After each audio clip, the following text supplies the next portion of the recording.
নমস্কার বন্ধুরা, আশা করি সবাই ভালো আছেন। বাড়িতে কোনো পুজো হলে আমরা ভগবানকে নানান রকম নিরামিষ পদ রান্না করে থাকি।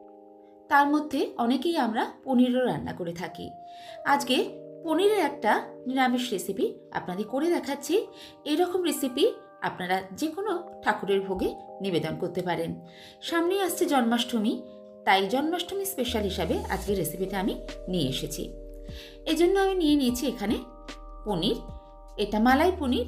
আমি এখানে 200 গ্রাম মতো পনির নিয়ে নিয়েছি, আর পনিরগুলোকে এরকম একটু বড় বড় করে রেখে চৌকো পিসে কেটে নিয়েছি। আপনারা আপনাদের ইচ্ছে মতো অবশ্যই কেটে নিতে পারেন। রান্না শুরুর আগে আমি এখানে একটা গুঁড়ো মশলা বানিয়ে নেব। পনিরের রেসিপিটা করার জন্য আমি একটা স্পেশাল মশলা ইউজ করব। এই জন্য এখানে আমি নিয়ে নিয়েছি 1 চামচ শাহি জিরা, 1 চামচ মৌরি। এছাড়াও এখানে লাগবে কিছু গোটা গরম মশলা, দারচিনি, 4-5টা ছোটো এলাচ, লবঙ্গ, আর নিয়ে নিয়েছি জয়িত্রীর ফুল, আর নিয়ে নিয়েছি জায়ফল। একটা গোটা থেকে 4 ভাগের 1 ভাগ নিয়ে নিয়েছি। এগুলোকে এবার ড্রাই রোস্ট করে নেব। ড্রাই রোস্ট করে নেওয়ার পর এটাকে ঠান্ডা করে গুঁড়ো করে নেব। গুঁড়ো মশলাটা একটা বাটিতে আমি নামিয়ে নিয়েছি। এবার আরেকটা মশলা আমি বানিয়ে নিচ্ছি। এই জারের মধ্যে এবার দিয়ে দিচ্ছি আমি 1 চামচ চারু মগজ, 10-12টা মতো ভাঙা কাজু। প্রথমে এগুলোকে একবার শুকনো গুঁড়ো করে নিলাম। কাজু আর চারু মগজের পেস্ট তৈরি করার আগে এভাবে যদি গুঁড়ো করে নেওয়া যায় তাহলে মশলার পেস্টটা খুব মসৃণ হয়। এবার এর মধ্যে আরও কয়েকটা জিনিস দিয়ে দিচ্ছি আমি। দিয়ে দিলাম কিশমিশ, আদা, আর দিয়ে দিচ্ছি 3টে কাঁচা লঙ্কা। কাঁচা লঙ্কা দিয়ে রান্নার ঝালটা হবে, তাই যদি বেশি ঝাল খান আর একটু কাঁচা লঙ্কা দিয়ে দিতে পারেন। এবার 2 চামচ টক দই দিয়ে এটার একটা আমি পেস্ট তৈরি করে নেব। এবার রান্নাটা শুরু করছি। ফ্রাইং প্যানে প্রথমে দিয়ে দিলাম সাদা তেল। সাদা তেলের সঙ্গে আমি একটু ঘিও ইউজ করছি। আপনারা চাইলে ঘিটা না দিয়েও করতে পারেন।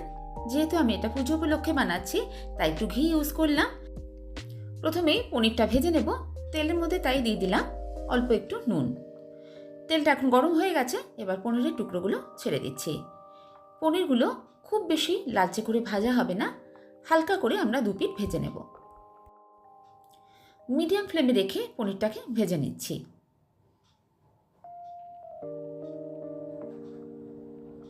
পনিরটা আমি 2বারে ভেজে নেব।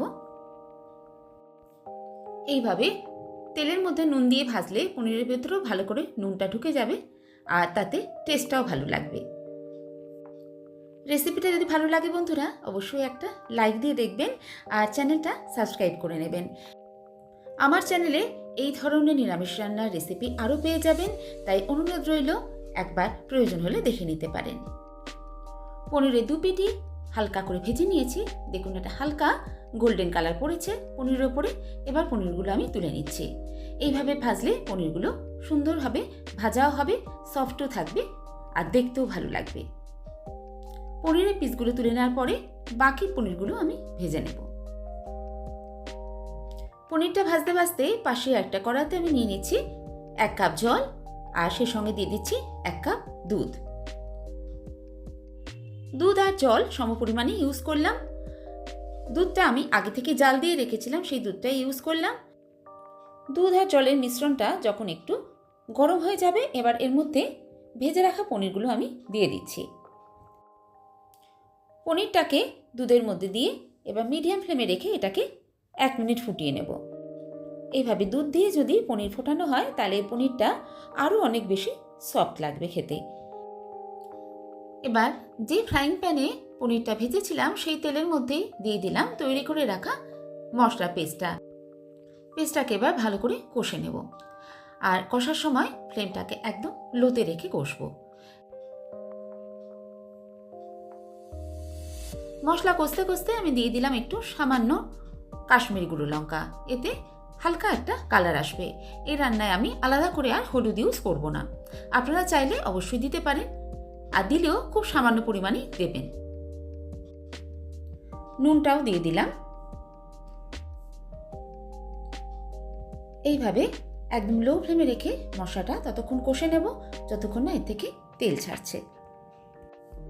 মিক্সারে যে জারে মশলাটা পেস্ট করেছিলাম সেটা ধুয়ে সামান্য একটু জলও আমি দিয়ে দিয়েছি, যাতে মশলাটা সুন্দরভাবে কষাও হয় আর তলায় লেগে না যায়।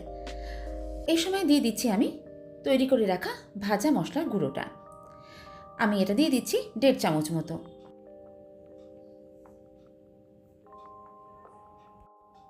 এই মশলাটা ছাড়া রান্না কিন্তু আর কোনো গুঁড়ো মশলা আমি ইউজ করব না, এই একটা মশলা দিয়ে রান্নাটা করব। প্রায় 3 থেকে 4 মিনিট এইভাবে আমি লো ফ্লেমে রেখে সমস্ত মশলাটা কষে নিলাম। মশলাটা এখন সুন্দরভাবে কষা হয়ে গেছে দেখুন, আর তলাটা ছেড়ে ছেড়ে আসছে। এবার আমি এর মধ্যে দুধে ভিজিয়ে রাখা পনিরগুলো ঢেলে দিচ্ছি। ভালো করে সবকিছু একবার নাড়াচাড়া করে দিচ্ছি। এবার লো টু মিডিয়াম ফ্লেমে রেখে 2 থেকে 3 মিনিট রান্না করে নেব।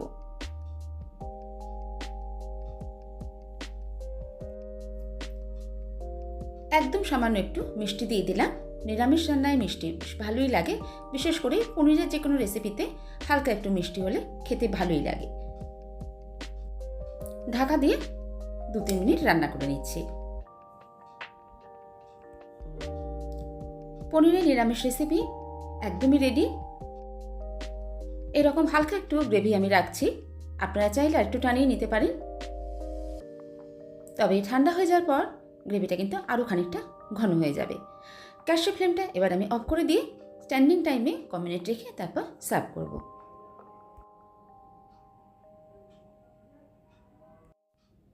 নিরামিষ পনিরের রেসিপিটা আপনাদের কেমন লেগেছে অবশ্যই জানাবেন। ভালো লাগলে বাড়িতে ট্রাই করতে পারেন। সামনেই জন্মাষ্টমী আসছে, এইভাবে বানিয়ে ভোগ নিবেদন করতে পারেন। বাড়ির যে কোনো ছোটোখাটো অনুষ্ঠানে বা অতিথি এলে এভাবে বানিয়ে খাওয়াতে পারেন। আশা করছি আপনাদের ভালো লাগবে। পনিরের রেসিপিটা রুটি, পরোটা, নান বা ফ্রাইড রাইস, পোলাওর সঙ্গে খেতে ভীষণই ভালো লাগে। আমার চ্যানেলে আমি এই ধরনের নিত্য নতুন রেসিপি পোস্ট করে থাকি, তার মধ্যে নিরামিষ রান্নাও থাকে আর আমিষ রান্নাও থাকে। তাই এই ধরনের রান্নার নোটিফিকেশন পাওয়ার জন্য সাথে থাকা বেল আইকনটা প্রেস করে নেবেন, যাতে আমি যখনই কোনো রেসিপি আপলোড করি সেটা আপনার কাছে সরাসরি পৌঁছে যায়। আজ এই পর্যন্তই, আবার কোনো নতুন রেসিপি নিয়ে আপনাদের সঙ্গে দেখা হচ্ছে। সবাই ভালো থাকবেন, সুস্থ থাকবেন, আনন্দে থাকবেন।